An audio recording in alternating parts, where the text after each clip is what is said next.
All right, everybody, good evening and welcome to the Town Council meeting for April 24, 2018. We'll open the meeting with the Pledge of Allegiance followed by a moment of silence. I had to look through this. Pledge allegiance to the flag of the United States of America and to the republic for which it stands, one nation, under God, indivisible, with liberty and justice for all. This time we'll take a moment of silence to recognize our duties here as members of the Town Council and to remember our soldiers home and away and veterans and first responders.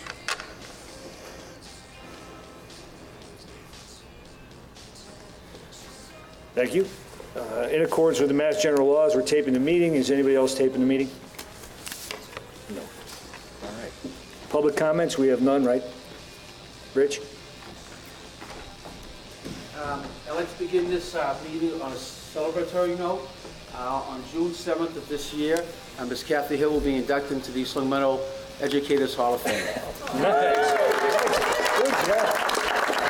Thanks, Rich. Congratulations, Kathy. Thank you. That's nice. Well deserved. Thank you very much. Council Very comments? Congratulations. Thank you. This is my comment. You have a comment? I told Gordon that I was speechless, and he'd be the first to tell you that that didn't ever happen much, did it? I didn't know. Anybody else? Council comments? No. Town manager report? So good evening, everyone. At the planning board meeting on April 17th, interim planner from the PVPC, Larry Smith, was thanked for stepping into the role of planner with little notice during the time of much transition. He did a great job with the few hours that were available to East Long Meadow. Constance Connie Browder, who should be here. Is Connie here yet? She'll be here. Was also welcomed as the new permanent director of planning and community development. She's been here 3 weeks. She hasn't left like her hair is on fire or anything, so I guess she's planning on staying. Connie has quickly identified some of East Long Meadow's planning needs. First and foremost, a current master plan, which was brought up this morning at the Town Council's planning subcommittee meeting. Planning of the July 4th festivities is well underway. Representatives from the various departments that have responsibilities for any piece of the festivities are meeting tomorrow for an update on outstanding tasks. The Rotary Club will be handling the carnival and fireworks this year, along with their concert on fireworks night.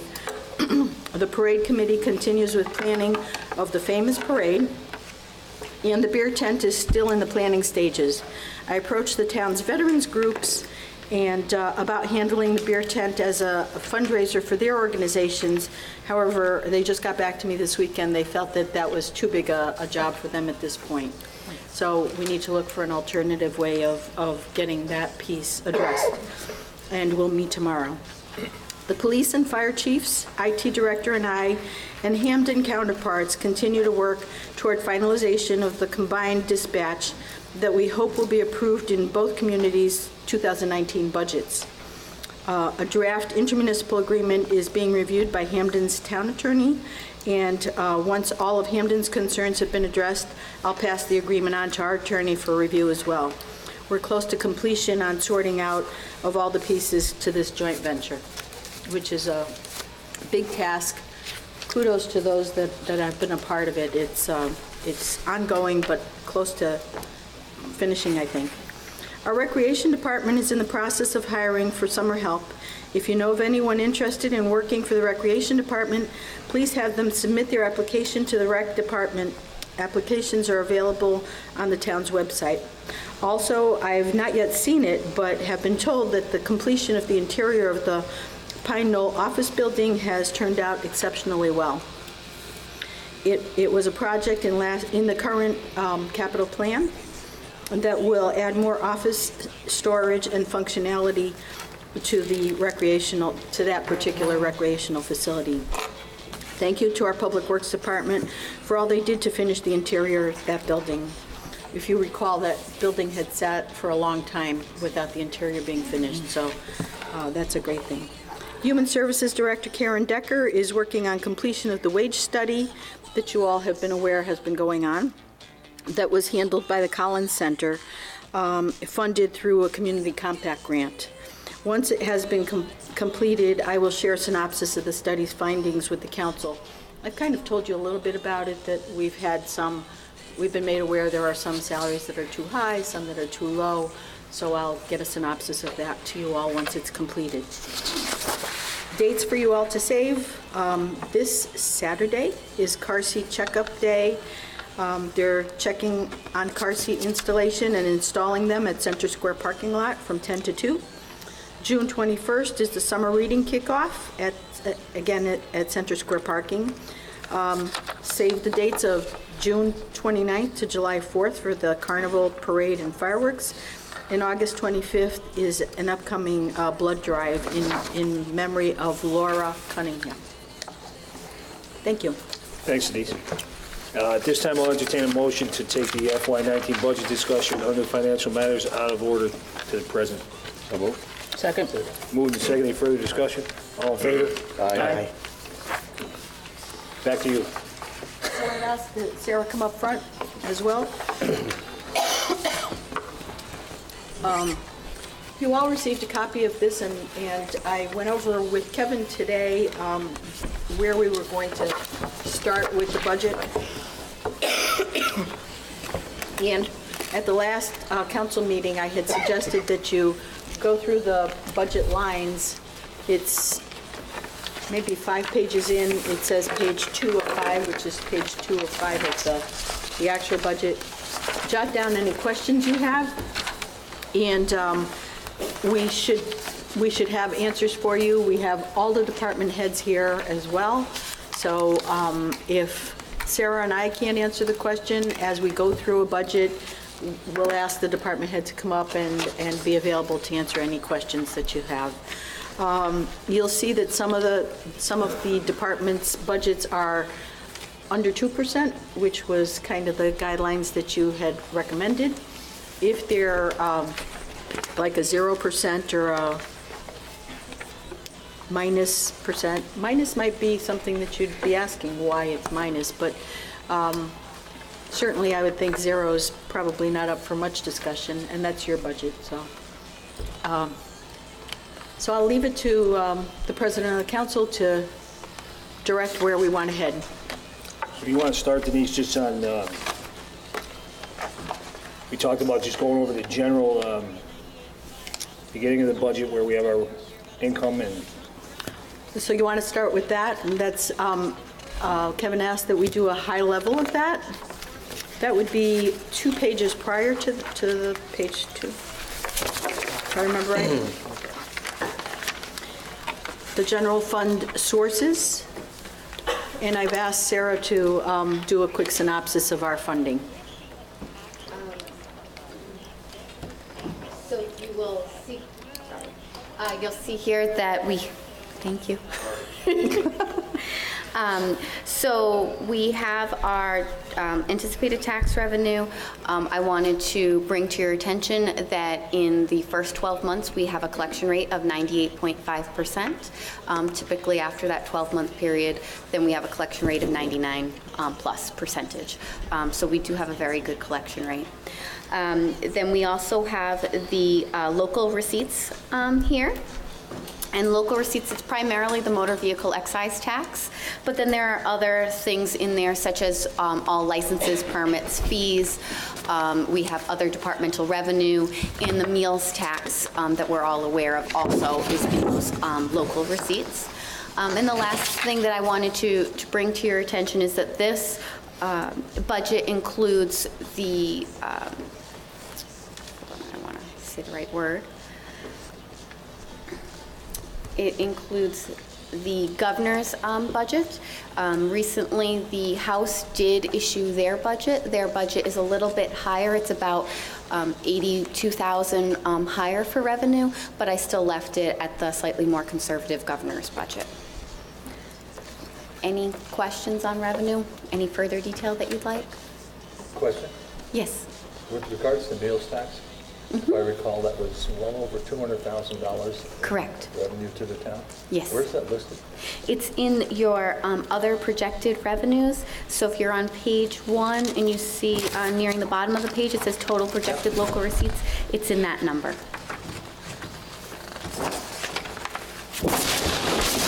Oh, that was me with a piece of paper. Sorry. Yikes. Another question? Sure. The motor vehicle excise, that's a large increase. Do we anticipate that to be a one-time increase for some reason? No, no. So I can tell you. We had budgeted previously about 2.1 to be on the conservative side. In fiscal 17, we wound up with 2.3 and change. So a 2.4 million is not unheard of. I fully expect to exceed that in FY18, never mind for FY19. Our actual, oh, here it is, our actual for fiscal 17 was 2,387,604. So estimating 2.4 I think is reasonable. Okay, so it's not a one-time jump? No. And certainly our income projections are always, both Sarah and I are on the same page as I think the council is, that we are very conservative. We would never overestimate any piece of the income and then fall short. So, excuse me, to that end, Sarah, under projected new growth, Yes. you appear to have level funded that at $250,000, but my recollection from the assessor's report was that the new growth last year was higher than that, wasn't it? Like Yeah. 450 or 490? Yes, the actual revenue that was, the actual new growth that was certified by DOR was higher than the 250,000. And a lot of that actually related to personal property, not real estate. Okay. And it was a valuation year. Got it. So since this year is not a valuation year, we're not projecting that we're going to have that big That big of a swing. difference. So we're expecting pretty level. Thank you. You're welcome. Anybody else? So now, Denise, you want to just go over the Uses? uses? Yeah. So Sarah and I met with all the departments about their particular budgets, and what's the projected, is it 3.8%? 3.78 is the total increase over last year. Part of that, if you recall, and I keep reminding you, so I'm sure you're going to say she's starting to nag now, is that we are in a 3-year plan for the public safety end of things, which is a tremendous amount of growth. But it was the council's priority that they wanted to address some of the needs for the residents of East Long Meadow to better address the public safety end of things. So that's really the biggest piece of the hike. So do you want me to go line by line, or do you want to just go to the first one that somebody has a question? How do We you can want just go to the first one that somebody has a question. Okay. It's out there, we've had some time to look at it. Does anybody have, where they want to go? On the uses? Yeah. Yeah, just a follow-up from a couple weeks ago on, is anyone from the assessor's office here? No, they were not able to make it tonight. Okay, that was just a follow-up question on the training and whether it can be aggregated if someone, an assessor, cannot use their training budget. And has there been some resolution on that from 2 weeks ago? And so I did speak with the director of assessing, and we both agreed that if it were something that somebody on that board really wanted to attend that was, a very good course for them to take, then absolutely that they should bring that to the attention of the director and myself, and then we can rearrange to make sure that then we get the training that we need. Has that been conveyed to the current Board of Assessors? I That believe concludes- so, but I can confirm that. Please do. Thank Yep. you. Tom, you got anything? Yeah, I have a question. And this is just something of general that I do on a regular basis with the budget. That's anything over 5% or anything over $10,000. I'm going to question. So we have one here for the building commissioner, 7.25% increase. Can you explain? So the any building detail on that? commissioner's the first one up? If you would want, I don't know if everybody knows the new building Come on up, commissioner? Kevin. Kevin Duquette?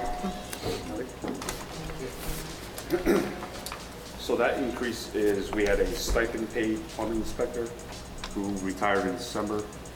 So we hired a part-time plumbing inspector. He's now 18 hours a week. And that is the difference between the two salaries. And that had to do with attracting somebody that, Yeah. yeah. Competitive rate. That answers the question. Thank All you. right. That was easy. Any other questions of that budget? Thanks, Kevin. Good Anybody job. have anything else? Does anybody have anything else before he runs away? Too late. He's free. Any other? So do we have any other questions in I the, have a question in Department 151, but, Yeah. 151 is legal services? yeah, I'm just anticipating that we probably came in short for years and years, and you guys have We have. adjusted the number more to reality, so we have Correct. a real number going forward on what we can expect to pay in legal fees. We have. I asked for a 5-year history of that because I thought that it's Very not like me to be using, ask any of the staff, I'm very frugal with using legal, or I wouldn't be bargaining for contracts myself, actually. I'd hand them off to to an attorney. So it is exactly that. And this year, we are over budget because it was my first budget, so what I inherited is what I went by without looking at a 5-year history. And in every year, they added money to the budget. Yeah, I would just say short of public safety, it's probably the biggest. largest increase, but actually, it's not an increase.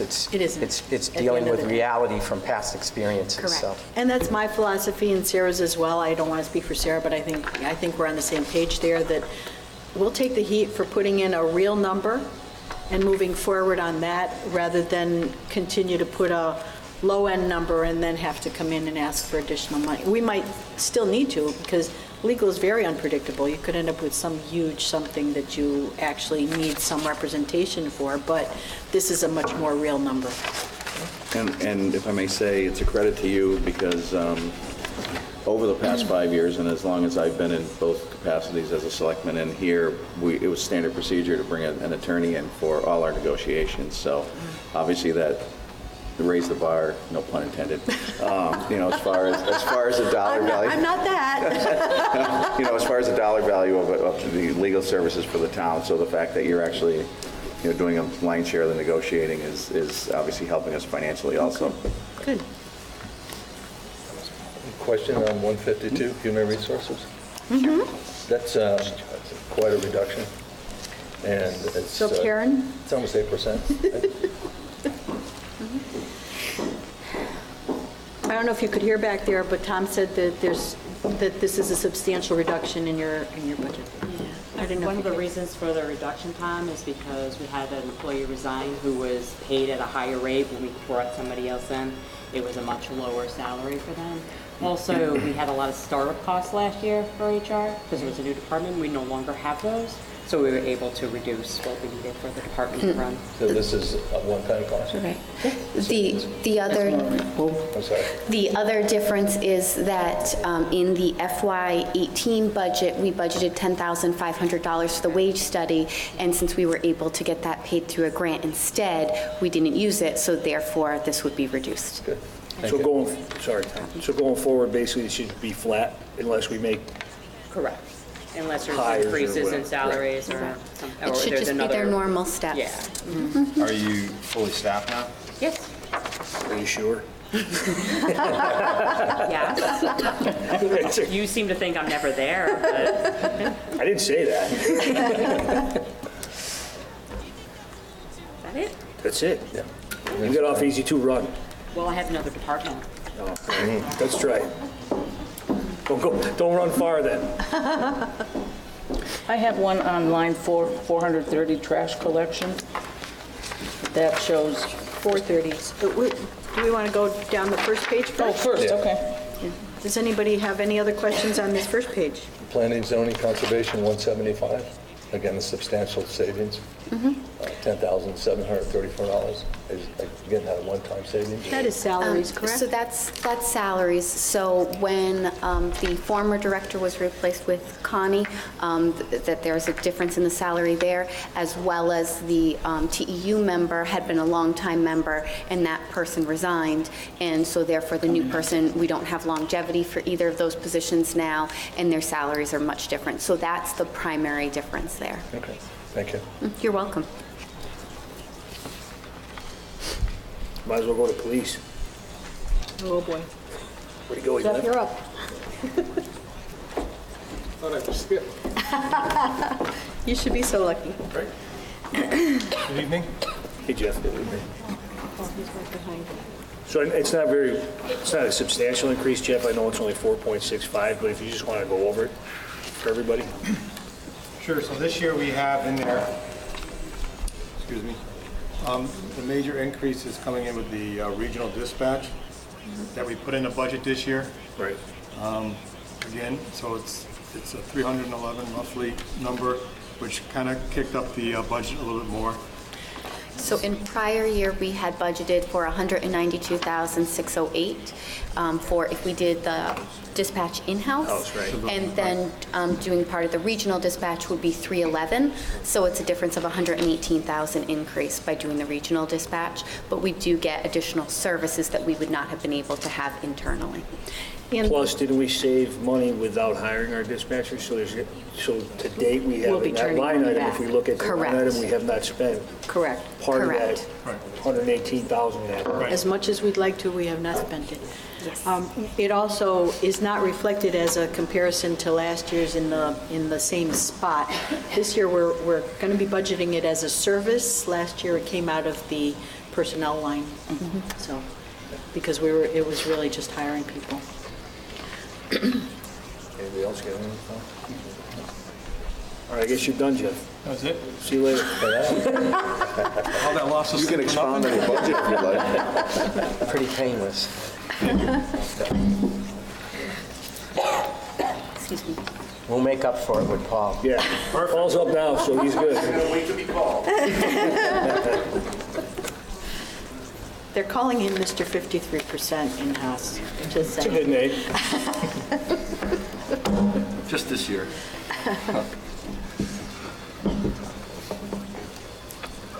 So I guess I'll start off by saying this is year 2 of the project that we began this fiscal year that we're currently in to begin a BLS ambulance service with eventually transferring into an ALS ambulance service.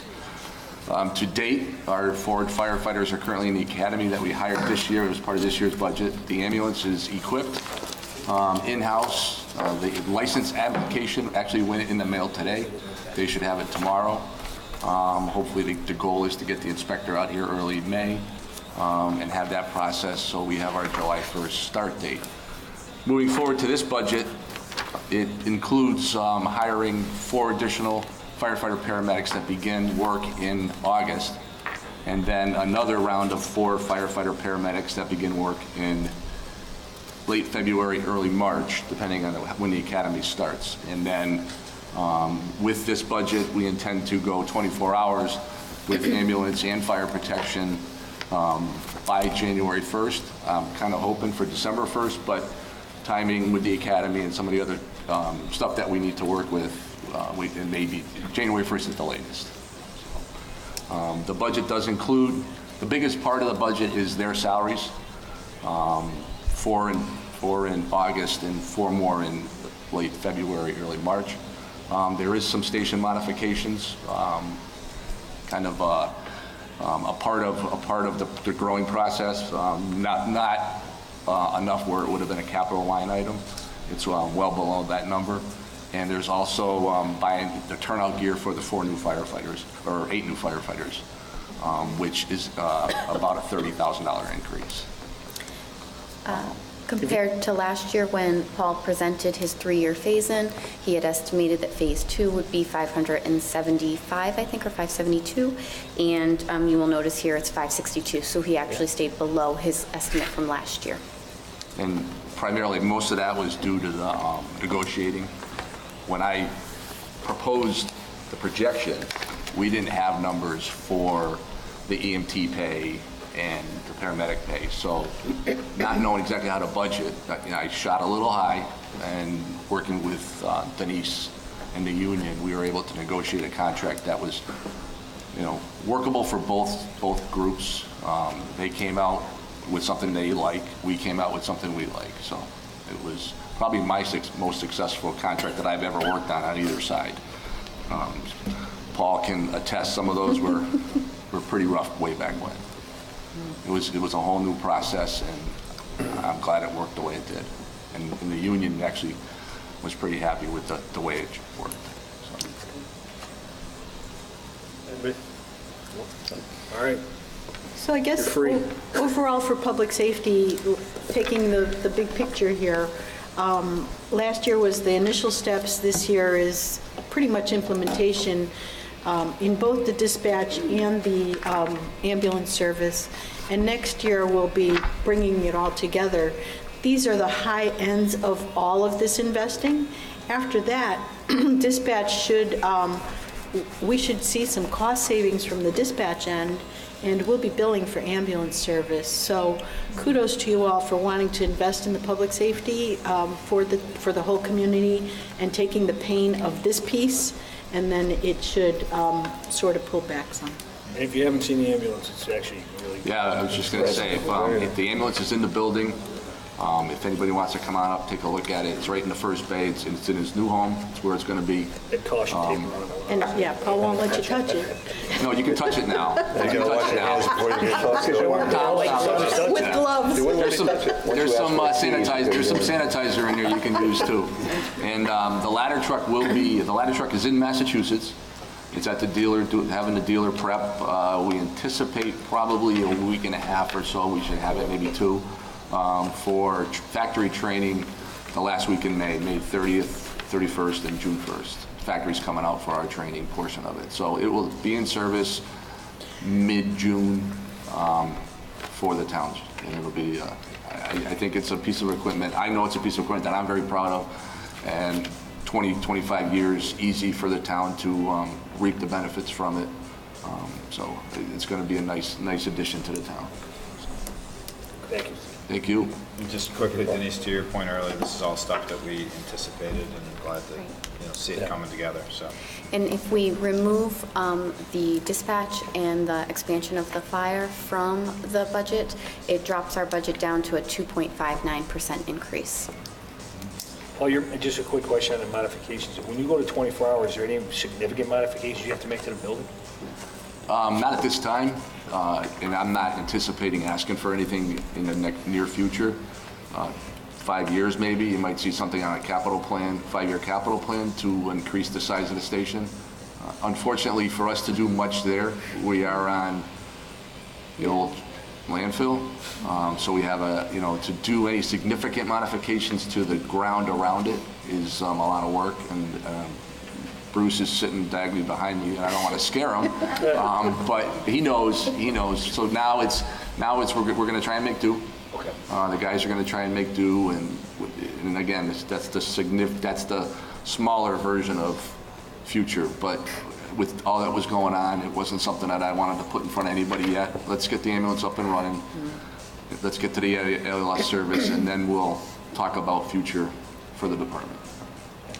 Thanks. Just real quick, and Sarah, maybe you know this. So when this is up and running, who's going to be responsible for the billing? There's an RFP. So we are doing an RFP. You're going to outsource it? Yes. For that, we will have some stuff internally that obviously we have to do a component of it, but primarily we will be outsourcing it. There's a couple of theories out there. Some departments, Wilbraham does it themselves. They actually have a full-time person, and they basically are bill collectors.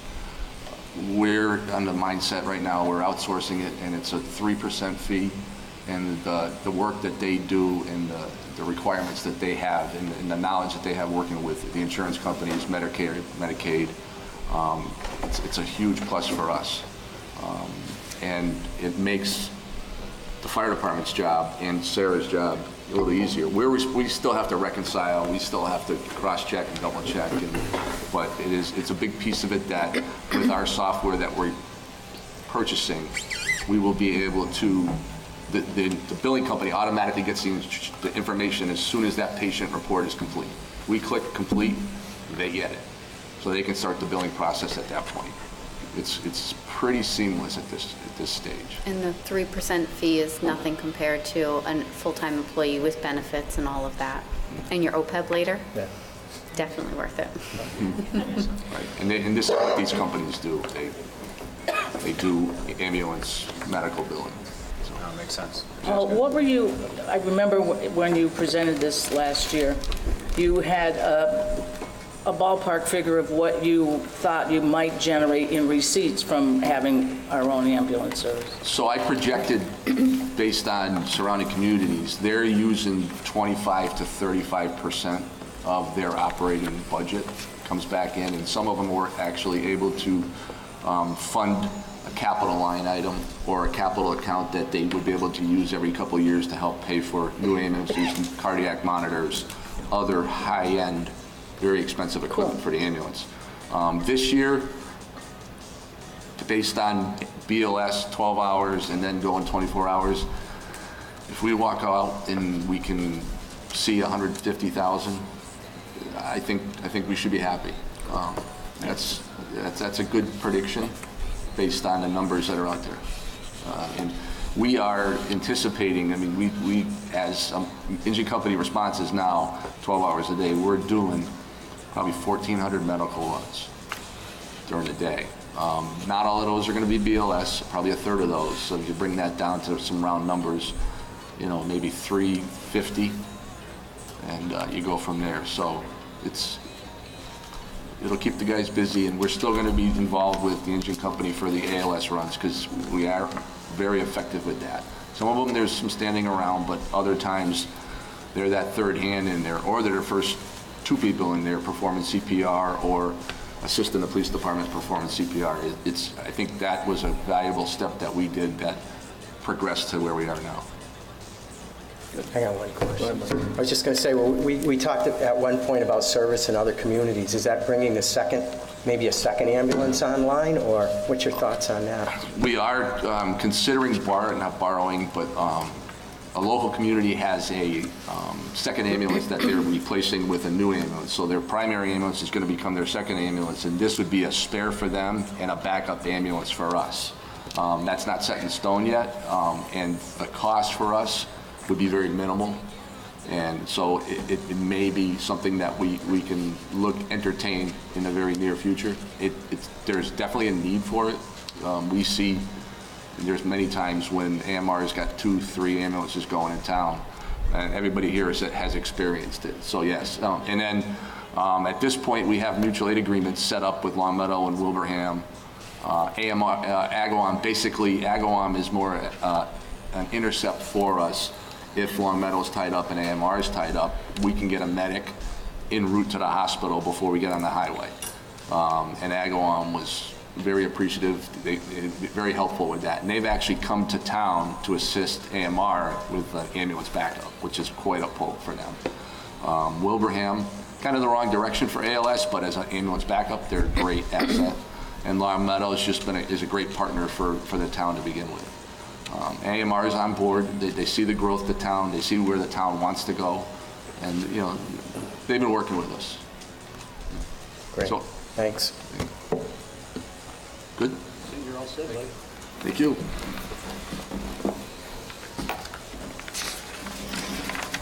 Anything else on this first page? Moving Public down to health, health. right? Yeah. Public health.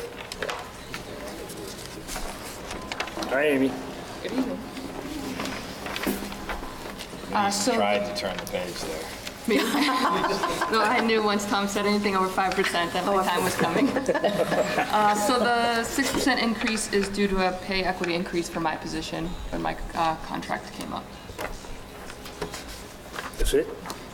Pretty much, yeah. Pretty much that's it. I also put in money this fiscal year for double coverage for our ACOs. So when one of them leave town to go for training, we have been paying them. Luckily, it's always worked out, but it's never been a formal arrangement in our budget, so this year we accounted for that.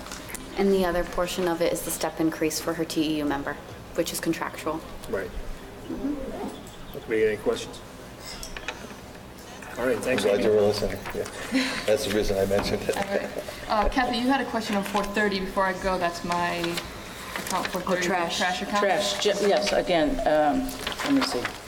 Where am I? It's up 6.36%, just some insight. So there, last year, we had a contract renewal which changed our rate. So we actually, for this fiscal year, we would have been about $15,000 short had we not had the fiasco in January that we had. Which, What fiasco? That's what they said.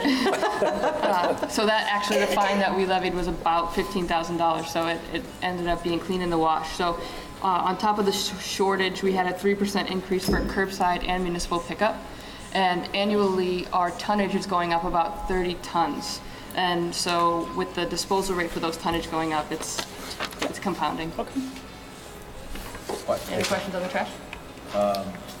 Why is our tonnage going up so much? I mean, We're working on that. We're trying to increase the recycling in town.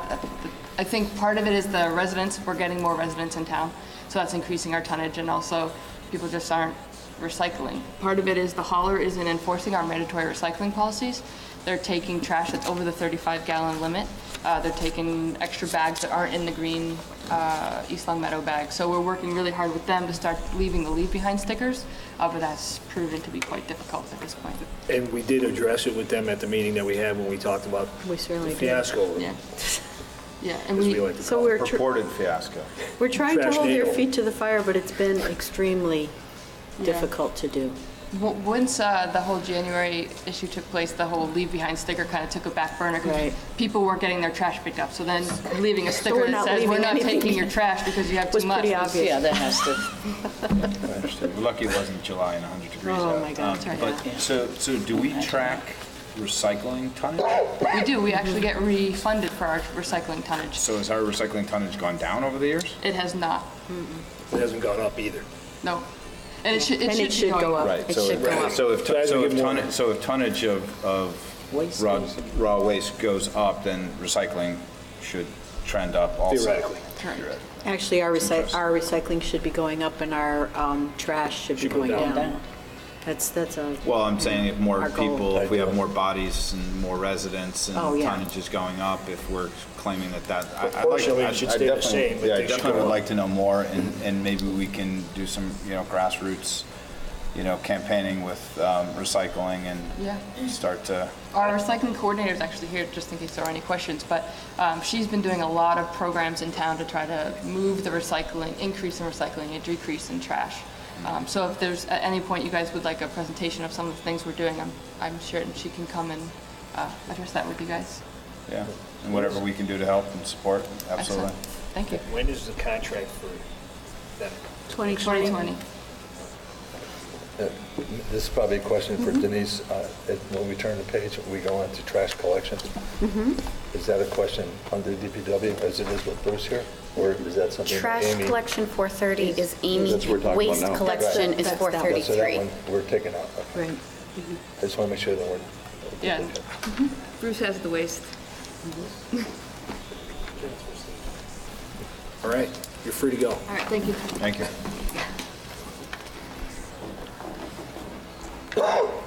Okay, on to the next questions. So we're done on page 1, correct? We're done. Move forward. And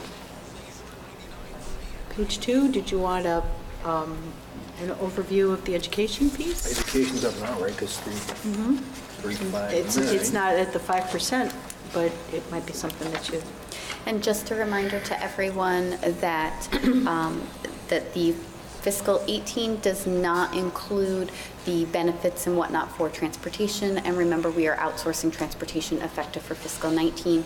So that's about a $507,000 difference in the prior year budget. So their proposed budget here is actually 1.85%. and refresh our memories, is that a one-time 507,000? or It's essentially, going it's to coming out of recur? other areas to impact here.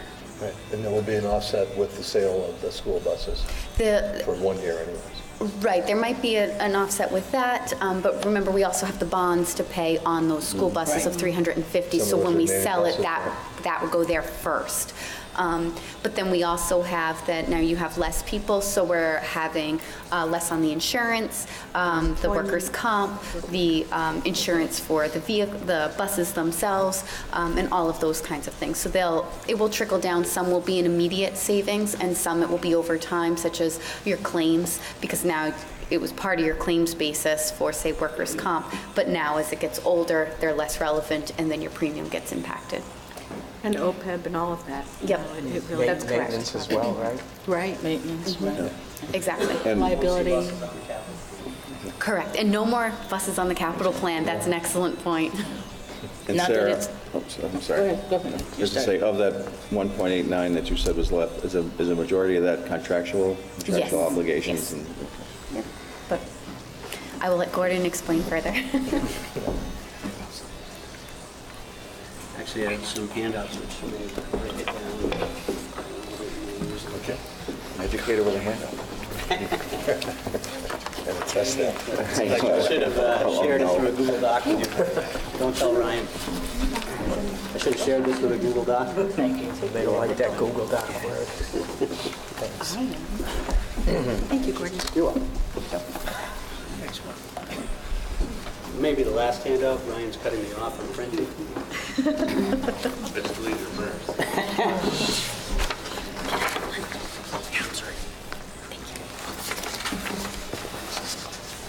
So, thank you for the opportunity to present some of the elements of our budget. The top sheet basically gives you a breakdown of how we started to come together and develop this budget and what our priorities were. There basically were three goals. First overarching goal was to make sure that we are bringing forward into FY 2019 all our current staff and keyword effective programming, because we always scrutinize the programming and how it's supporting our students, and if it's not supporting our students in the best way possible, then we're going to shift and do something else. The highlighted elements, number one there is the contractual obligations. I think you were talking about that as you moved into education. All the highlighted ones are elements in that FY19 budget. The items there that are not highlighted are elements that were discussed all the way through the budget process, but they're items that we are looking within our budget to reallocate funds and see if we can do, I'll take number 3 as my best example, see what more we can do around supporting our students with social and emotional education, and then more specifically, supporting students with identified social and emotional challenges. And so last year at this time, we were discussing the idea of establishing within our own budget, not new money, but reallocating money from, for the most part, from our out-of-district tuition line item and move it over to contracted services. And last year we were able to move over 60,000, and then that 60,000 was then distributed to the schools based on enrollment, and then they used it to start to look at how do we address the specific identified needs that we're seeing in our schools, or our particular school. And that could be through professional development. That could be through, in some cases, bringing in counselors. For instance, at the high school, they created a stipend for counseling staff to go after school hours and work with students who basically are having a big challenge coming to school. And work a plan with the family, work a plan with the student to see how we can start to bring those students back to school and not have absences continuously amassing. At the middle school, they've used it to bring in what they're calling right now life mentors, and help some of our students who struggle with just the day-to-day organization, goal setting, having someone to talk to in terms of what's going on in their lives, and that seems to be paying some dividends. So that's something that we started this year, and we look to continue it next year. We're hoping to add to the 60, another 40,000. You take a calculated risk, because basically you're taking from a line item of out-of-district tuitions, and you're moving it over to contracted services, and you're hoping that you're not going to Use the out-of-district money. Correct. Run out of out-of-district money, basically, right? Right. That's what I was actually going to ask that, if that's just hoping that we don't have to do an out-of-district placement that eats Correct. up some of those funds, basically. Right, so you have to certainly manage it well. We want to look at research-based practices, and we want to each year evaluate how have we done. How did it work last year? So far, it seems to be working well. Interestingly enough, and this was a statistic I shared with the school committee yesterday, although I did misstate it, so I'm correcting it right now on camera. We have 36 students who are in out-of-district placements. I think yesterday I said we had 36 students who are in out-of-district placements for social and emotional needs, but actually it's 36 total, 25 of which have a social and emotional component to their educational programming. The majority of which, as we continue to drill down, are coming with referrals somewhere between 5th and 9th grade. So as you continue down that list, you see that we are looking at a social and emotional teacher, special educator at the middle school level. Seems logical. That's what we're hoping. And if we can keep them in district, then it's cheaper than sending Much. them out of district. Absolutely. For sure. Right. Thank you. That was actually kind of interesting. Anybody have any questions? Just a sidebar question, a follow-up from what Councilor Kane asked at our last meeting. Sure. We're talking about the number of people out of district that are somehow finding their way into our school system, because we don't have, I decided to start making inquiry among people and so forth, and people confidentially told me that they don't want to be snitches, anywhere from 1, 2, to up to 5 that they're aware of. Are we taking any steps to, you are watching the head go up and down? Sure, every year, let me give you some history on that. When I came into the district, it was an hourly position that was posted every year. I think we budgeted somewhere in the 3,000 to 3,500 range. Actually, the first year in the district, I believe Mr. Ficero, before coming on to school committee, actually did some of that work. He was retired, so he wasn't a double dipping or anything like that, and looked into residency inquiries. In the next year, we posted it again. Mr. Ficero had gotten onto the school committee, so he no longer could do that job, and we really got no applicants. So then it kind of fell between me and our resource officer, police, and anyone we could turn to help investigate that. That was a long year, and probably not a well-investigated year. So mostly on my shoulders, not so much on the police. They helped where they could.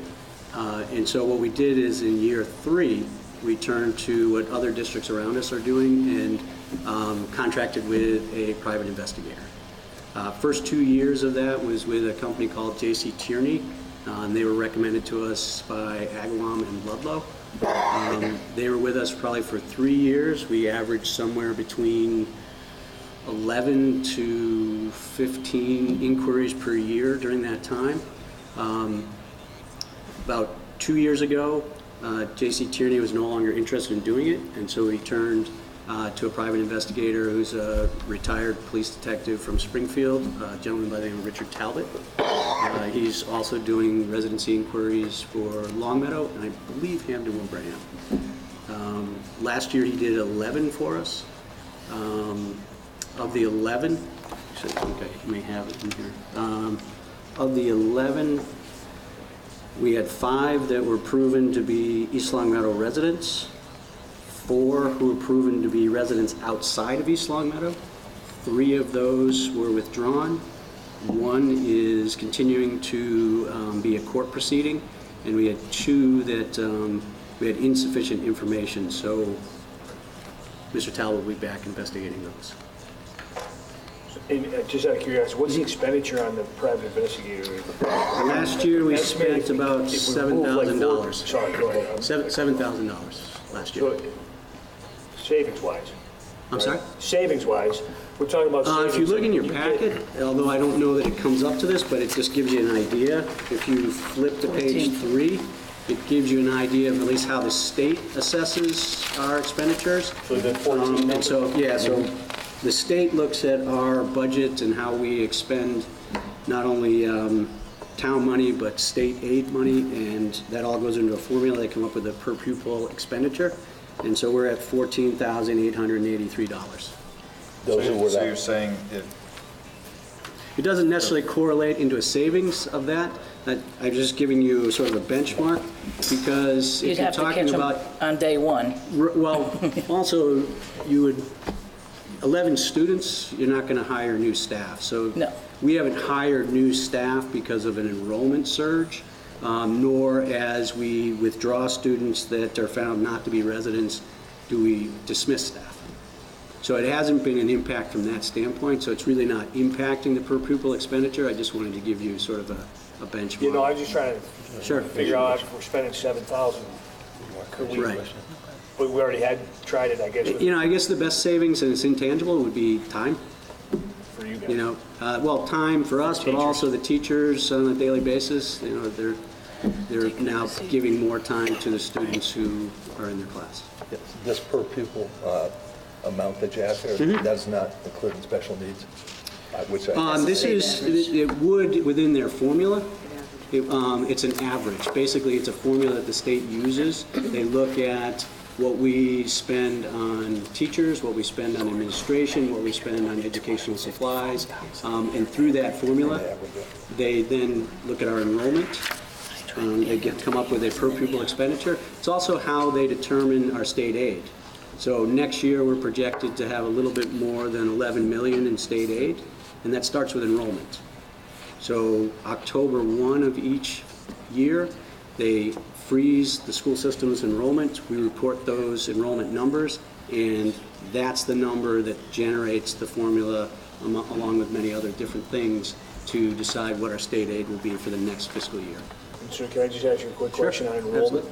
Where are we on enrollment? Up, down, flat? We are a little bit down, although last year we had a record enrollment in kindergarten, at least a record since I've been superintendent. I mean, that's important to know, because... Absolutely. So it sounds like you have a policy and procedure in place, and Yes. you get notified, and you determine that you know, this is something that should be turned over to the investigator, and then he Correct. does his due diligence. Right. And then I assume do you evaluate his findings via committee, or like how is that handled? So he writes up a report. Generally, an investigation will take anywhere from 3 to 4 weeks, because he's going to be monitoring comings and goings. He provides digital photography. He provides some information regarding motor vehicle registry, the registry of deeds, home ownership, that kind of thing. And then he'll write a report as to what he believes comes from all the findings, and then we review that, and then I have the pleasant job of discussing that all with a family. And generally, if the findings seem very much in accordance with what the private investigator is saying, then, you know, we're looking to withdraw that student. If he tells us he doesn't have enough information to make a determination, then we may put that on hold. Like last year, we had 2 of those, and then we'll reinvestigate the next year. Okay. Kevin, Go ahead, Mike. I believe that's after the fact, after they've penetrated the system.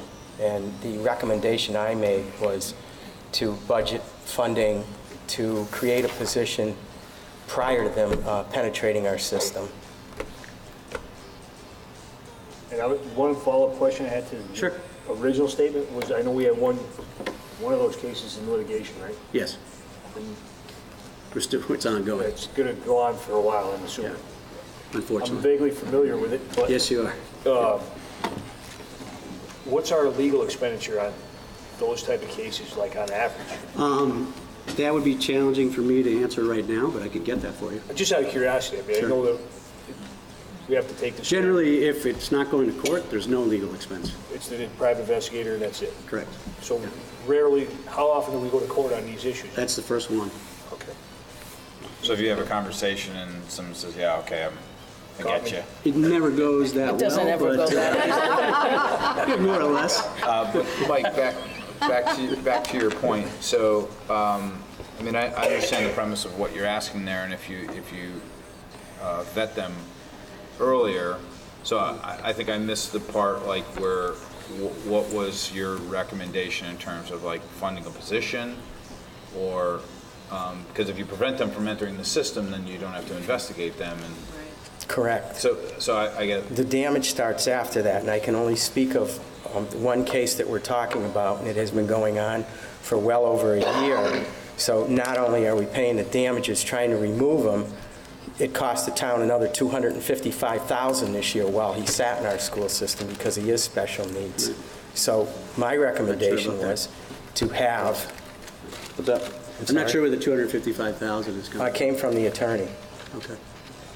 I'd be interested The to know cost, exactly the cost how for it broke it special down. needs, unless his information is not right. I can't go too specifically because we're talking about a child and whose information Right. is very confidential. And that's why I'm only But speaking cost. Sure, I can say that that would far exceed, you'd be talking about a situation where we would have a student in an out-of-district 24/7 placement to get to that cost. You're right, the way it was explained, maybe I shouldn't elaborate on it because it's dollars and cents at this point. Sure.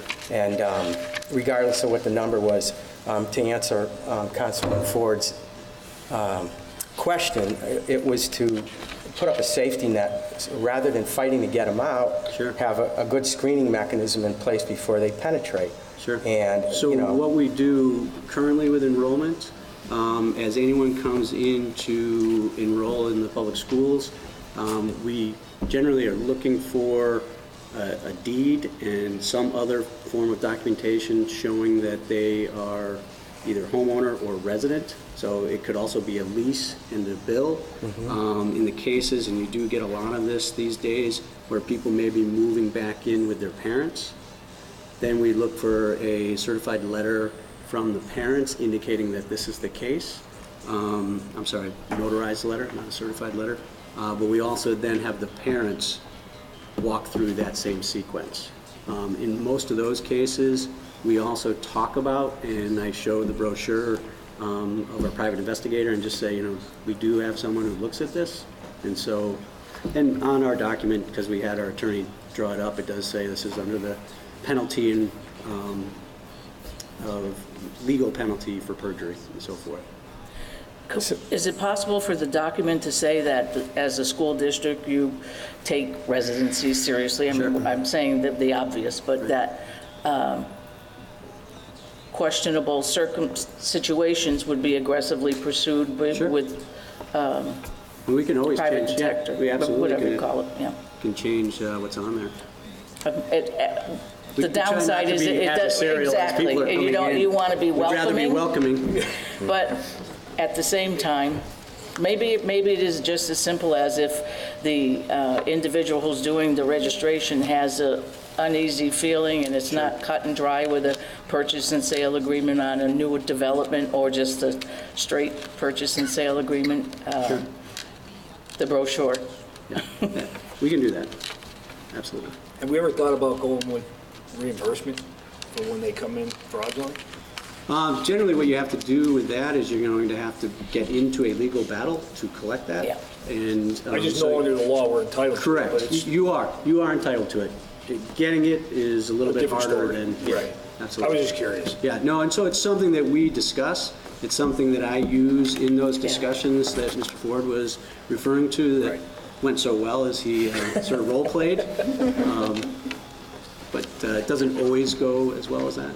No, I figured that. Certainly I is know something really that we That's discuss. a battle that's not going to be easy, but I was just curious. No, and it is a difficult situation. We understand, right? I mean, And it you got absolutely is something that legitimately we buys a take house. very seriously and should Right. uphold. Somebody buys a house and moves in, and you're going to, essentially, give them the inquisition versus somebody who's illegally trying to, take advantage of the system. The difficulty is that there's really not a lot of deterrent for them not to try. Right. What's the downside? So the Essentially. more we can put on that form, Yeah. hopefully to create more of a deterrent, we certainly will do that. Yeah. I mean, because of our geographic location, we're a magnet, and because of the, probably the best special ed anywhere around, you know, congratulations to you guys. Those are two draws. Why people want to be in the East Long Meadow school system. We're right up against Springfield. It's very easy. And, you know, from the research I've done, it's the most fraudulent activity that's taken place in the town. So it's been, you know, a goal of mine to try to stop it before they penetrate. Sure. And then we're not getting into, you know, private investigators and legal costs and everything else. Right. And if those funds were saved, look at all the extra money we'd be able to have to actually accomplish what you guys are asking for in the budget if we can get the residency under control. And we appreciate your help with that. Gordon, what's your estimate about the control piece of it? What's the percentage? I'm sorry. What's the percentage of people you think are in that? I mean, we had 11 cases last year. Out of how many students, right? We have about 2,700 students. We're averaging about 11 inquiries, but not all 11 are found to be non-residents. Right. So, you know, it's hard. It's a hard number to give an estimate on. Yeah, I just figured if you had a best guess, I mean, you're finding 5 or 6 a year, maybe? Something similar to that, yes. That's what we found last year. So times that 14 or whatever. Yeah. If we took that aggregate number. Most of which then withdraw. Right. We only ended up once, obviously, where we are today. Exactly. Thank you. Well, by drawing attention to it, it can only help the circumstances. Yeah, absolutely. You know? Absolutely. You know, Yeah, it's fair to say, and as Councilman Anderson stated, I've gotten calls, people have called me and asked, can we use your address to register our kids? Because everything will line up, and it's like, well, it won't if you're looking at where's their driver's license issued, where do they register their motor vehicles, where are they paying their utility bills? Right. So we're just trying to create a system that will help benefit the school committee and generally offset by helping the town as well. Right. So yeah, and not be carried on the back of the tax holders in town. Yeah, I mean, these special needs, it's not just during the school year either. That's 365 days a year you're paying for that service.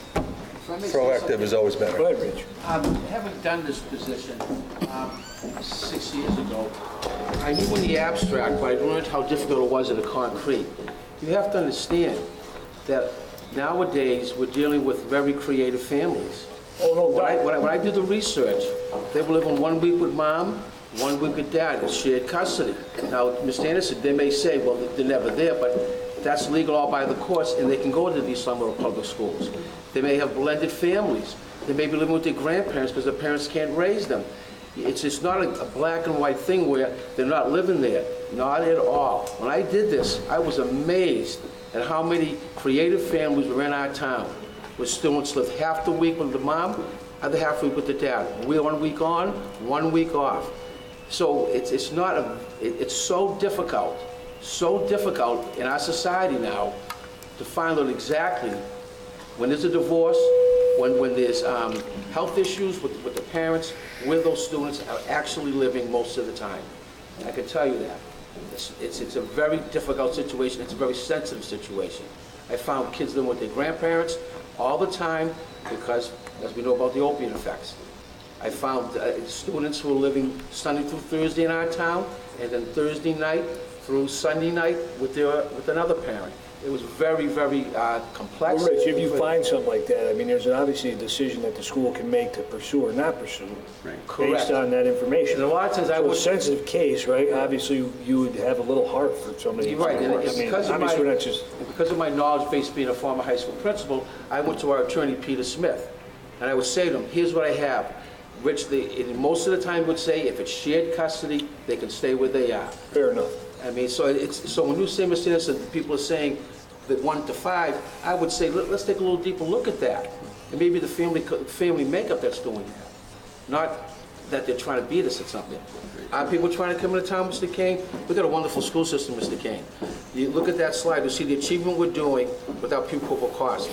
So yeah, we are attractive, but I can tell you, we're doing the best we can with what we have in this difficult society. I just want to make that comment because I did do it. I did it. I knew what it felt like. I knew how hard it was. And we're all in favor of people that are entitled to be in our school systems. In the situations you're talking about, some of the situations I'm talking about, that Councilman Anderson brought up is when we get phone calls saying, can we use your address? Right. Those people are looking for a way to commit fraud against the East Long Meadow, Absolutely. and I'm here to put up a safety net to help stop it. Sure, and any information And I know you guys are on the share with same us is always page. Like I said, look at the extra funds that we'd have to be able to do something creative that we actually want to contribute back to the school system if we're able to eliminate that fraud. And I can tell you, Mr. Ken, how hard it is. As a high school principal, and I'm sure Mr. would also concur with this, I walked out a number of students. You know how I found out about them? They'd get in trouble with the courts, and they'd come to us, and the address would say Springfield or Chicopee. And I'd say to the kid, hey, this is where that's what you told the courts you live in? And I'd walk them out the door. So, I mean, there are ways it happens, but there are other ways, as I say, it's very complex, Mr. Ken, very complex. I understand it's complex. What I'm looking for is the school committee and town council to work together with a little help from maybe the police department or whatever, or an outside detective agency, just to tighten it up so that it's good for all. Well, they're happy to work on that, but since I did perform the task. Thank you. Thank you very much for your time. So to address Councilman Anderson's comment that he had a number of people that have talked to him about possibly, Using your address? yeah, well, no, just saying that they were out of town. Basically brought up, and they talked Yeah. about, what's happening in the future, where we're going, and I said, well, one of the concerns, as Councilor Kane mentioned, there's a lot of money being spent on non-residents. Sure. And so I just started sharing in various situations, talking to people, because I do get a number of people that we, part of the job, you get the target. Sure. And especially, posting on social media and doing things like that. Right. And So I have- probably the best way to run those down, if they would share with us. That was my point. Yeah, we Is- can, we don't get those calls, sadly. You can't- The you can't- information we right. get often comes through the children themselves.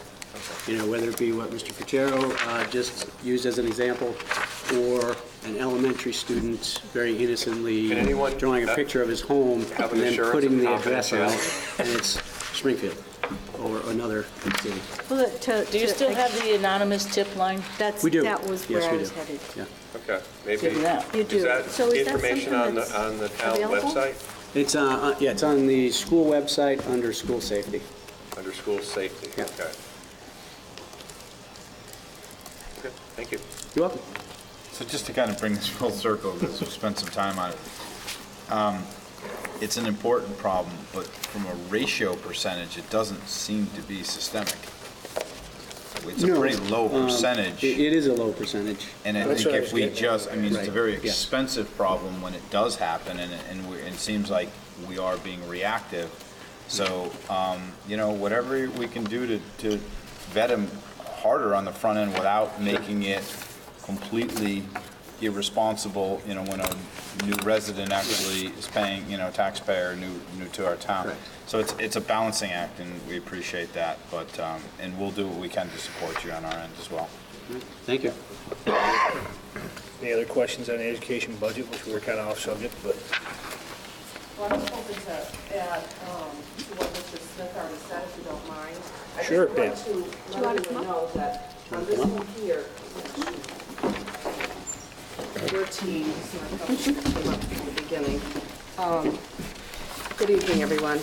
I just wanted to let you all know that on this sheet here, we have dropped to the 6th. Last year, we were the 5th. And I think that that's important that you know that our per pupil is going down, and we're doing the best job we can.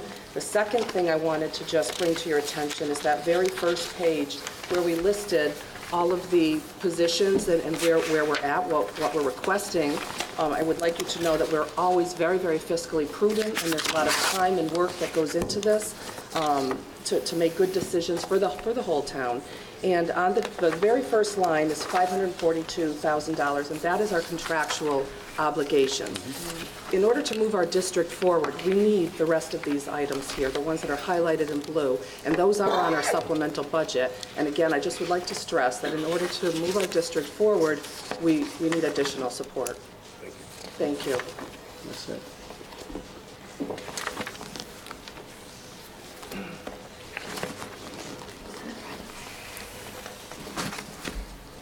So supplemental is not included. Yes. hang on, sorry. Oh. your supplemental is Department 300 on the supplemental. It's not on this page. Correct. Well, It is that page. It is but in on a this different page, form. This but is the it's not page, it's the included. supplemental. that's why I wanted to clarify Yeah. that, because It's not the very, included in this budget number.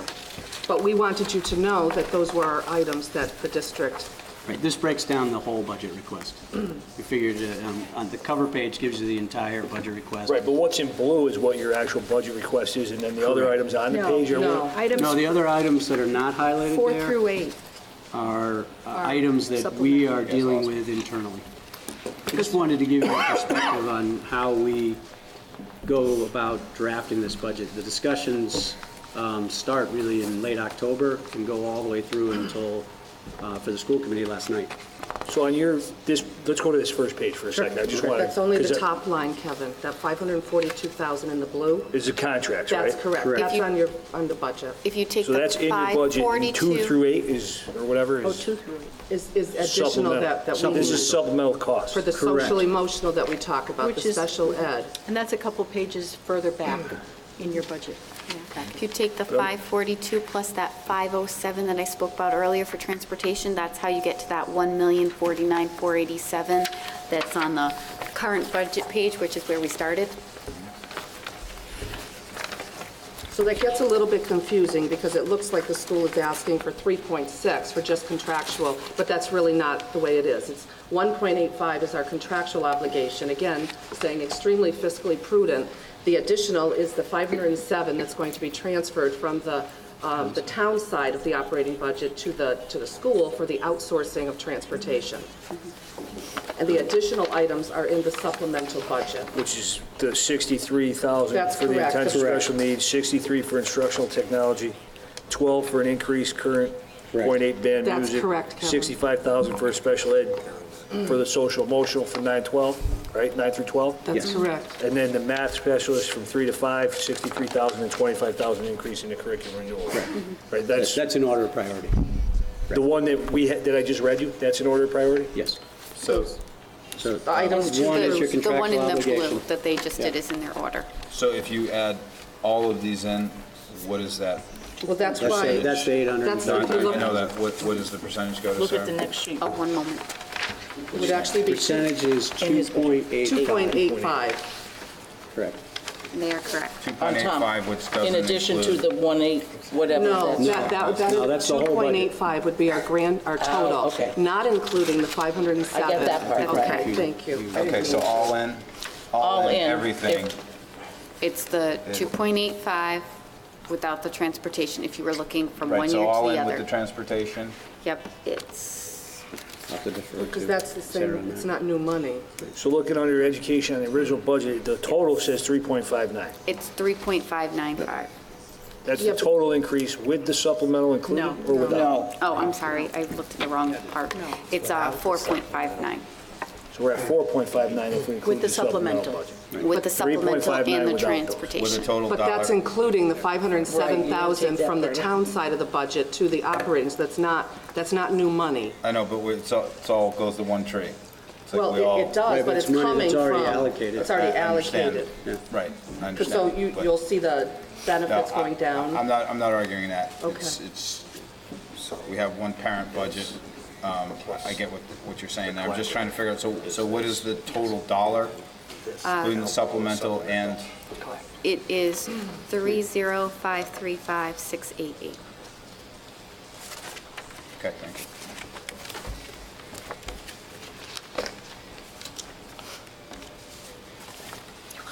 Sorry if I confused anyone, I just felt that we needed some clarification there Oh, for that what the is helpful. school No, thank district you. needs are. Thank you.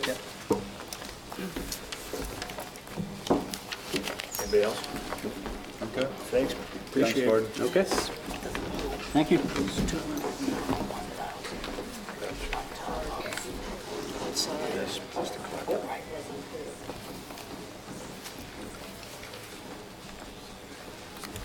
So do we want to move on to culture and recreation? Sure. No other questions on the school side? And No, I think supplement, we can skip library because they're, well, oh, right? Anybody have any questions? I mean, they're not even at 1. I think she's okay with being skipped. I don't want to slight anybody, but I mean, Unless you want some floor time. Rec is up because it's 6.9, right? Yeah, So and over recreation. the 10,000. Donna?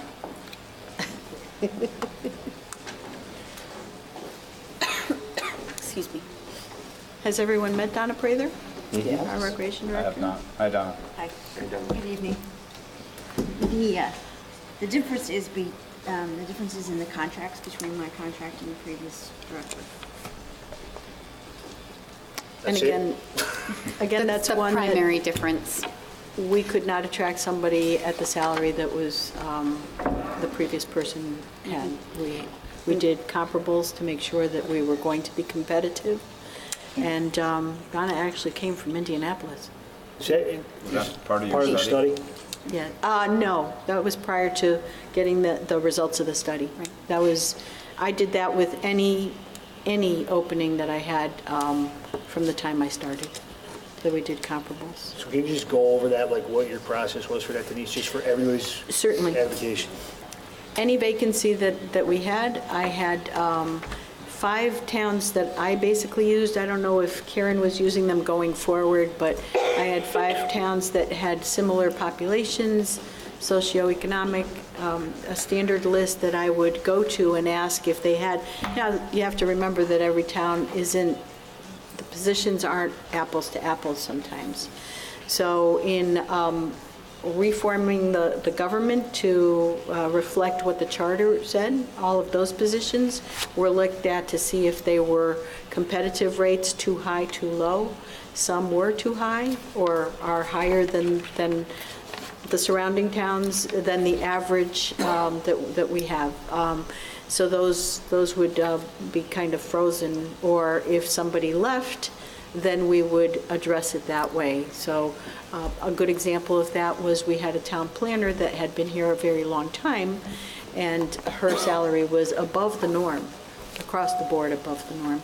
So when we looked at filling that position, did the standard comparables to see what the other towns had, and did a revised job description for every one of those as well to make sure it accurately reflected what we wanted for the community, and then went out to make sure that we had a competitive process, that had a hiring team that I would never interview just all by myself. It was either for the planning, we had somebody from Long Meadow, I think, for HR. When we created the HR position, we had a couple of HR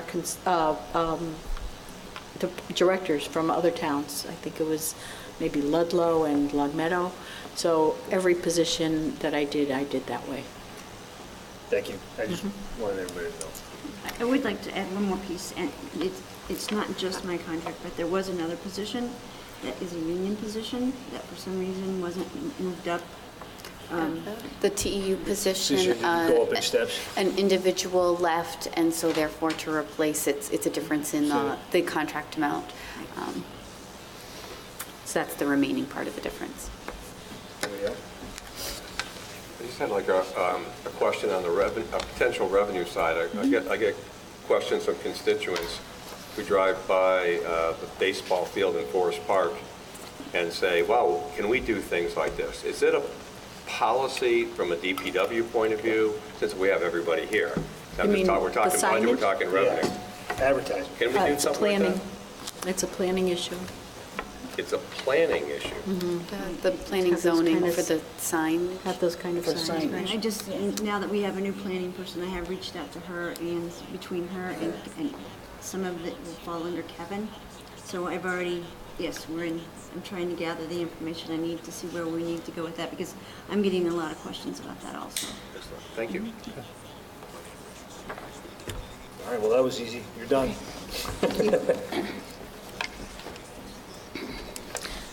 So Celebrations Cultural and Historical is, I know part of it is the parade, and I'm trying to remember what the rest of it is. So the rest of that is, we have the Historical Commission and the Cultural Council. So it funds for the 3 of them. It includes the maintenance of the 3 cemeteries and the maintenance of the graves. And so this is just based on actuals. Didn't some of that come out of CPCA money, though?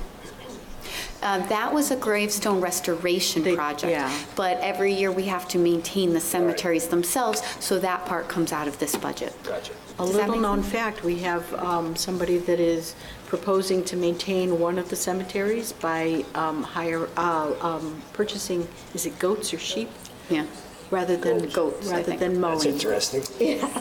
Yes. So maybe that budget line will go down a little. I don't know how much goats cost to feed. Do they but get OPEB? if Well, they're you don't have to feed eating them, they're gonna eat all the grass, grass. they're eating grass, I don't know what happens when they run out of grass or You rotate them. how we have We get a to. presentation on that to see how that works. You certainly can if you want. Okay. Council on Aging. Council on Aging is 1.73%. She's all set, So I think, it's up right? to you all. Do you have Bye, any Carolyn. Thanks for being here. Do you have any Does anybody have any questions? questions for Carolyn? I don't. Unless for Veterans Services, I know you explained it, and so has Denise to us in the past. Just for the viewing public, give them an overview of that since it is a large amount and a large percentage. Certainly. We have a veterans agent that works out of here. That salary, or our portion of that salary, it's a shared service with 3 other communities, I think. And we have the major portion. I think it's 28,000 maybe. Yes. And he provides certain benefits for the veterans that we pay a portion, and a lot of it is reimbursed from the state or federal? State. But that is growing, which we want the veterans to get more services if possible. And at the end of the day, my looking into the whole service that is being provided to the veterans, Carolyn has been part of a meeting that we are looking to increase the services being provided to the veterans by maybe possibly doing some additional outreach. I'm working with that group. It's a Carolyn, do you remember the name? Is it the shared group? It's a consortium or something like that? Yeah, it's the Veterans Consortium. So the communities that are in it seem to be getting whatever kind of service they're getting. I'm not extremely happy with the service that we're getting, and we're looking at ways of improving that so that our veterans not just get the standard service that the veterans agent can provide and must provide, but also additional outreach. There's a group in West Springfield, the Veterans something in West Springfield. There's a guy that stopped by Town Hall. Right. The flyers for everybody. Yeah. Right. So we're reaching out across the board to see if we can improve that. So following up with what Denise said, we do get reimbursement for the benefits that we pay to the veterans themselves. It's a 75% reimbursement. It gets submitted to the state. It's about a year to year and a half lag on receiving those revenues, but that does come in through, if you were to look at the cherry sheets or the state revenue that's provided, that's one of those items. You'll see a line for veterans benefits, and that's what that is. It's the reimbursement of that, but it happens in a different fiscal year than when we spent the money.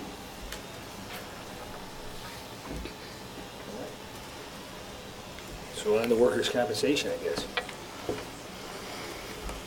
Workers' compensation is based on it's supposed to be on a payroll audit.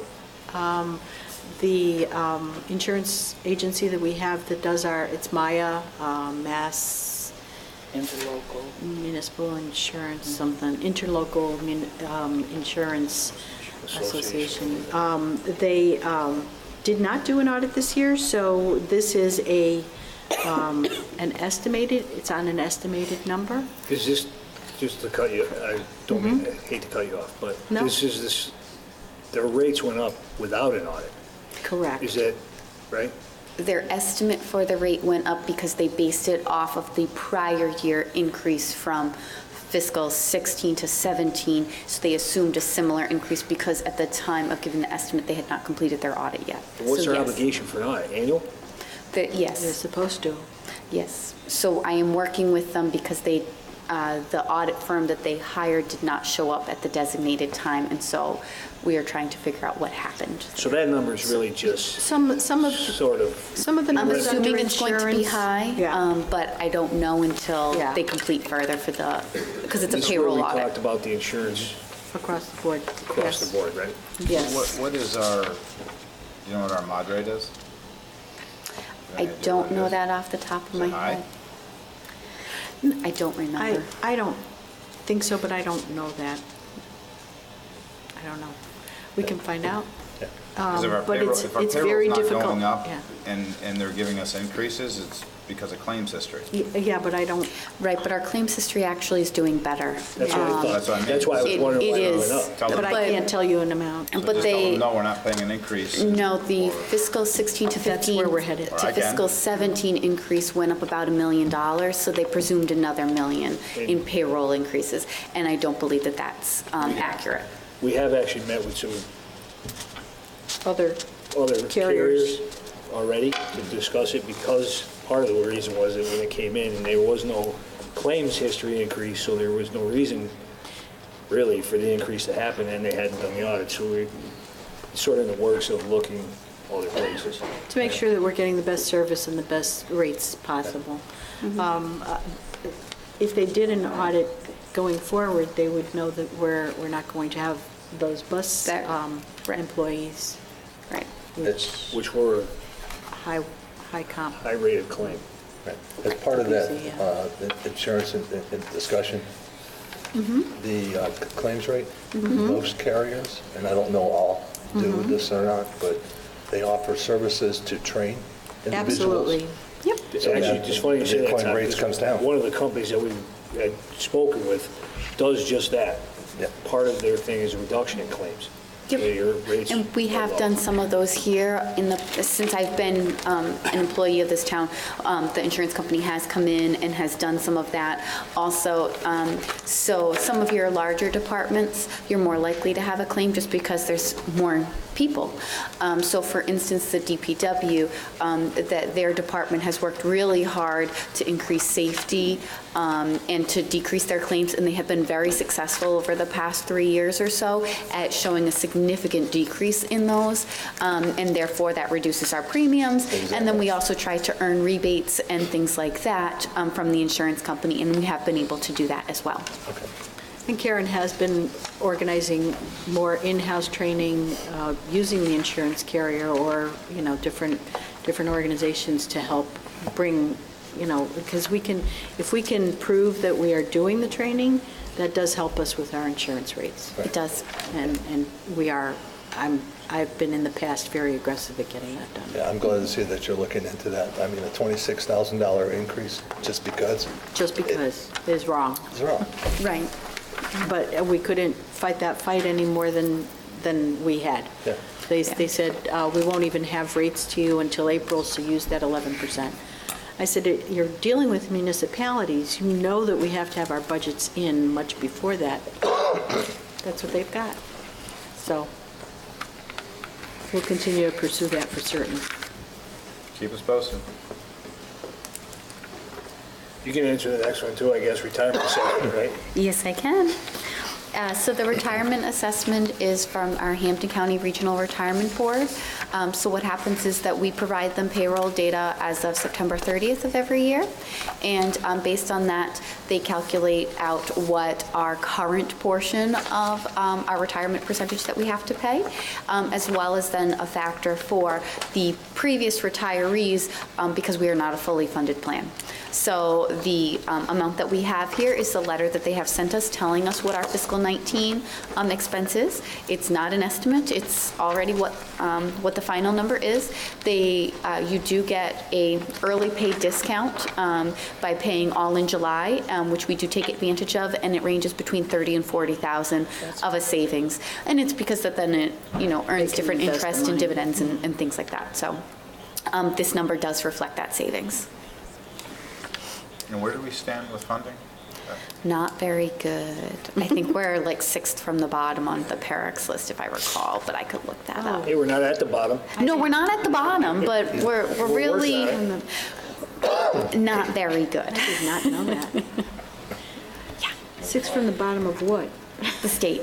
Oh, gosh. It's only 300. But the state itself is really at the bottom, so. Oh, so we're really at the bottom of the bottom. We're above the state themselves. It's just the other Oh, the communities. state. Yeah. Yes. So some of them are better funded than others, but most of the retirement plans within the state have an aggressive goal that I think it's within by 2022-ish to be fully funded. So a lot of them are more aggressive at trying to increase their contributions from the municipalities now to try to get into a better spot. So that is the goal. 6:30. So we have 2 public hearings that the applicant has withdrawn, and then we have the one for signs, so all 3 should be rather quick if we Okay. want to do that. I'm going to break for a minute. I'm gonna And then actually go back. go back. So I'm going to entertain a motion to go out of order now to the public hearings for. So moved. Second. Moved and seconded. Further discussion? All in favor? Aye. Aye. Yeah.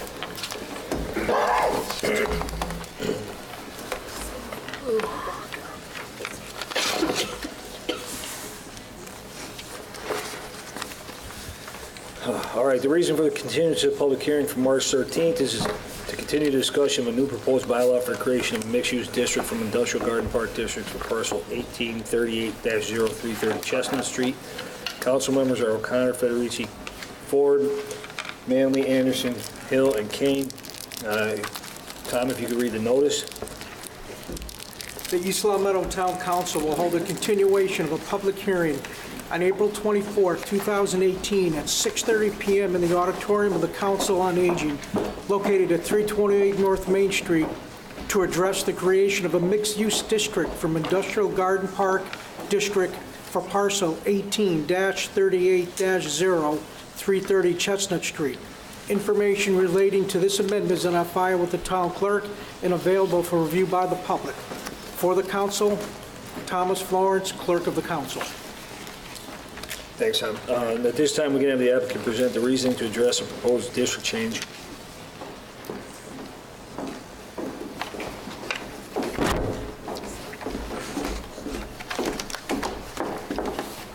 Good evening, Jean Maslowski on behalf of the petitioner.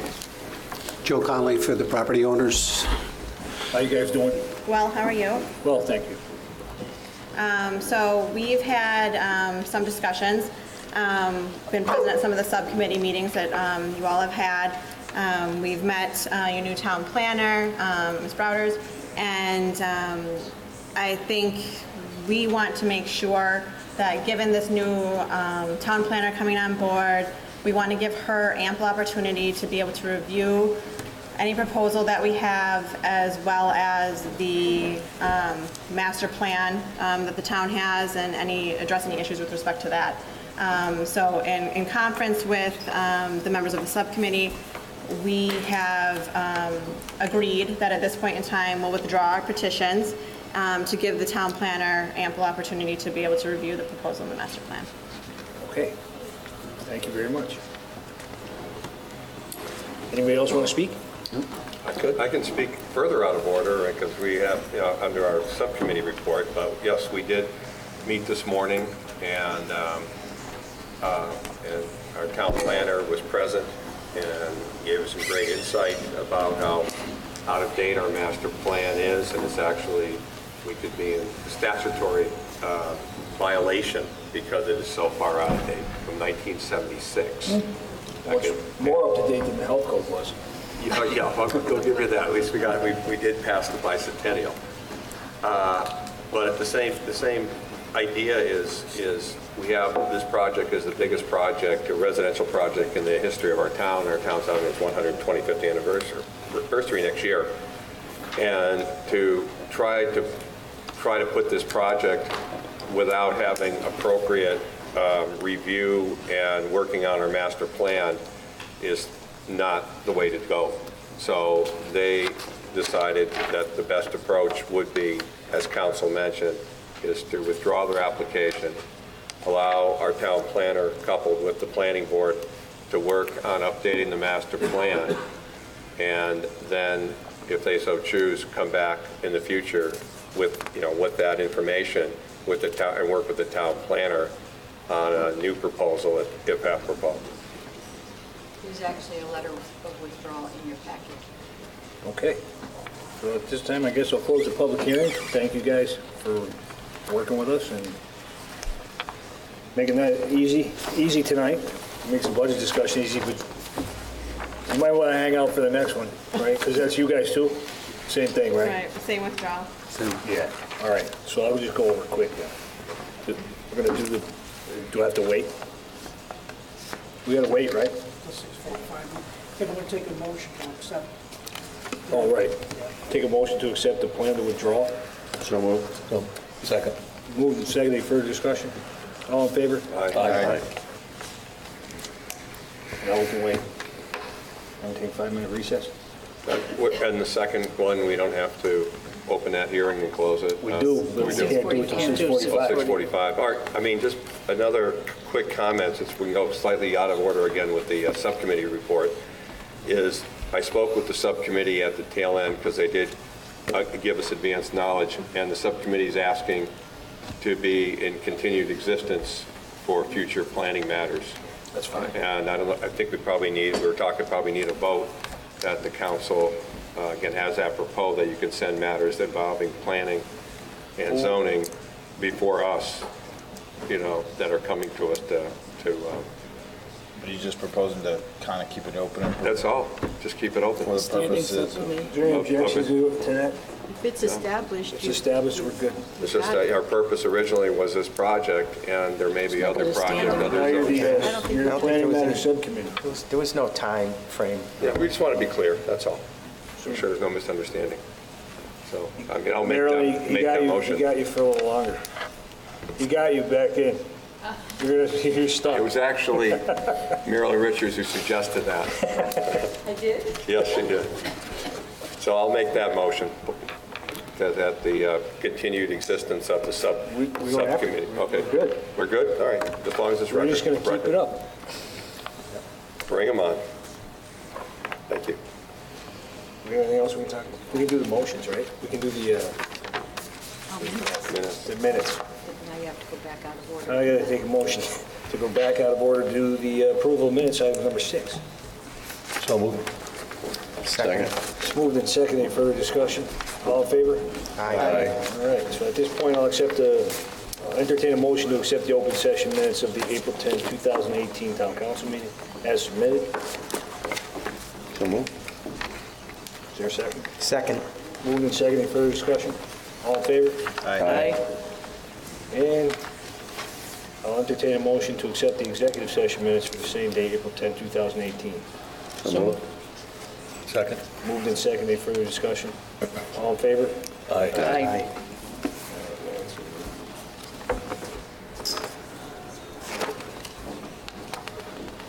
Yeah, 2 seconds, I can talk about the social media. You might as well. All right, now I could probably even move further into it, and I'm sure Ryan will be happy to we'll have another meeting pretty soon. I'm glad we have all the department heads here, because what we're going to try to do is we're going to try to work on a media communication questionnaire, so that I think the biggest thing that the subcommittee is hearing, that I'm hearing, is that the good works that we're doing in East Long Meadow is not finding a way to reach the people. And we have the new 911 program, which is kind of a misnomer by name, but it serves the purpose of trying to get more people to sign up, because we still communicate with copper lines, and we need more people to sign up through cells and so forth. So I got a letter, I had a communication, a call from a constituent asking about trying to get information about our meetings. And I met with a constituent, and I'll share her name. She was here earlier, so she said she's fine. It's Dawn Starks, who was a member of our charter committee, as well as owner of Acres Power Equipment here in town. And I'll just try to summarize it as best I can. She said she was looking for a copy of the proposed charter changes to have a public hearing tonight. The notice of the public hearing was listed on the town's website under public notices. Well, this was great. However, it then instructed me to go to the town clerk's office to get access to the actual proposed charter change. This is somewhat onerous and inconvenient to both, taxpayer and for the clerk's office. Wouldn't it be better if a copy of it were to be available in the public notice area, one-stop shopping? The town website is a great resource for the taxpayer. We should use it for as much information as possible. Perhaps some of the sections could be labeled differently as well, as to make ease of use more common sense too. Example, you can find our town expenditures under transparency, open checkbook. How many people would think to look under this labeling? Not many, I would think. How about something like fiscal 18 town expenditures? Overall, the website's good, and I don't want to seem picky. The more clear, concise information available to the public with easy access and better for all involved. And I think that kind of summarizes our challenge as department heads and representatives of the people, is to try to find strategies to let the good works that we're doing get out to the public. So stay tuned. Yeah. Excellent suggestion. Thank you. That's it? All right. I kill enough time? Nope. No? All right. How about, can we do 7? Yes. Can we take a 2-minute break? Sure. All in favor? Aye. Well, we'll call the meeting back to order, and we'll start the public hearing for the continuance of the public hearing for March 13th for the zoning amendment map, parcel 1838-0330 Chestnut Street from Industrial Garden Park District to Mixed Use District. So council members are O'Connor, Federici, Ford, Manley, Anderson, Hill, and Kane. Tom, if you could read the notice into the record. The East Long Meadow Town Council will hold a continuation of a public hearing on April 24, 2018 at 6:45 p.m. in the auditorium of the Council on Aging located at 328 North Main Street to address a zoning map amendment to rezone parcel 18-38-0, 330 Chestnut Street from Industrial Garden Park District to Mixed Use District. Information related to this amendment is on file with the town clerk and available for review by the public. For the council, Thomas Florence, clerk of the council. Thanks, Tom. I'm going to assume we're on the same withdraw. Correct. Okay. I don't want to put words in your mouth. And you have a copy of the letter. Yes, and we have a copy of the letter, so anybody have anything to say about that? Okay. So I'm going to close the public hearing and entertain a motion to accept the withdrawal. So moved. Second. All in favor? Aye. All right, thank you very much. Good night. So did you make a motion to accept their withdrawal? Yes. You missed that? I thought you were closing the public hearing. We did all of that. All in one? Transition into one to We the did it other. all at once. It's Seinfeld, he's a fast puppet. Okay, so we had a 6:45 also? That's what that was. it. Now we got to be. Now we got Oh, 7 o'clock. You got 2 minutes. You got 2 minutes. Do you want to address financial or the planning board? Because you've got George Kingston here. 7B. 7B. Planning board recommendation regarding the proposed zoning bylaw amendment for section 3-092-C filed by John Grimaldi. George? So you have the chairman of the planning board, you also have the planner. She wasn't here when we first looked for her, but she's here now. And I don't think many of you have met her yet. So this is Connie Broaders. Welcome to the council. Hi, Connie. How are you? Good evening. Welcome. Ladies Welcome. and gentlemen of the council, I am honored and delighted to be here to serve the town of East Long Meadow. Thank you very much. Thanks. Welcome. So basically, the planning board decided that the total elimination of the requirement for garaging or otherwise masking commercial vehicles was not appropriate. It would just open things wide up.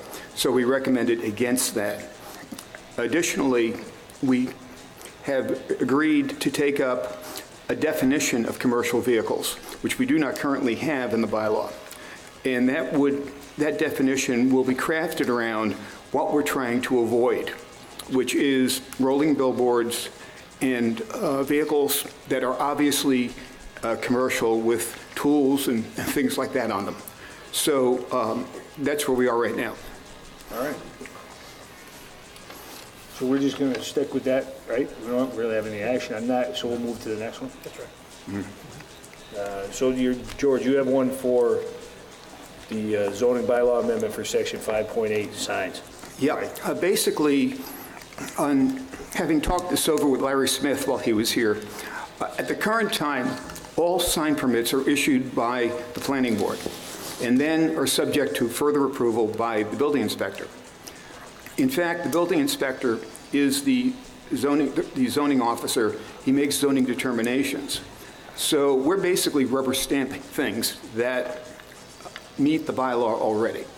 It's really up to the zoning enforcement officer to decide whether or not a sign meets the requirements of the bylaw, both in terms of size and placement. And the planning board really has very little to say about that. It's all in the bylaw already. So it just slows things down for business owners, makes more work for the planning board, and it's redundant. So we're recommending that the planning board, the planning board participation in that process be eliminated and that it all go to the building commissioner. And we have the agreement of the building commissioner on that. So basically for signage, they would go to the building commissioner? Right. Skip planning altogether? Right, and he would Just look go in by the the bylaw and said, it meets the size requirements, it's in the right place, go to it. I appreciate you guys doing that, because one of the biggest complaints that we have, especially signs. when we talk, or, you know, if we talk with business owners in general, is just the amount of repetitive red tape that they have to go through to get simple things done. Right. So, I mean, I'm glad you guys created that efficiency. And we're working on other areas as well, which we'll come back to you with later. Thank you. Thank you. Thanks, George. Thanks, Harry. Kevin, you want to take that motion? Yeah, so I'm going to entertain a motion to have the town council refer the planning board recommendation regarding proposed zoning bylaw amendment for section 5.8 signs back to the planning board for public hearing. So move. Second. Moved and seconded. Any further discussion? All in favor? Aye.